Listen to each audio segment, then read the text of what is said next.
అంధకారంలో గాజా ఆహారం లేక చనిపోతాం. గాజా అంధకారంలో చిక్కుకుంది. ఇజ్రాయెల్ వరుస బాంబు దాడులతో పాటు విద్యుత్, ఇంధనం, ఆహార సరఫరాను నిలిపివేయడంతో నగరంలో చీకట్లు అలుముకున్నాయి. ఆహారం కోసం ప్రజలు అల్లాడుతున్నారు. బేకరీలు, కిరాణా దుకాణాల ఎదుట భారీగా క్యూ కడుతున్నారు.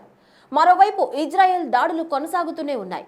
త్వరలో భూతల దాడికి ఆ దేశం సిద్ధమవుతోంది. దాడులు ప్రతి దాడులతో మరణించిన వారి సంఖ్య 2700కు చేరుకుంది. గాజాను అల్లకల్లోలం చేస్తున్న ఇజ్రాయెల్ గురువారం సిరియా పైన బాంబులతో విరుచుకుపడింది. అంతర్జాతీయ విమానాశ్రయాలపై వైమానిక దాడులకు దిగింది.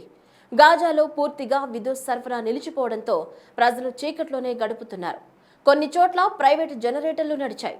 ఇజ్రాయెల్ ఆహారం, ఇంధనం, విద్యుత్ నిలిపివేయడంతో గాజాలో ప్రజలు ఆకలికి అలమటించి చనిపోతారేమోననే ఆందోళనను అంతర్జాతీయ సహాయక బృందాలు వ్యక్తం చేశాయి.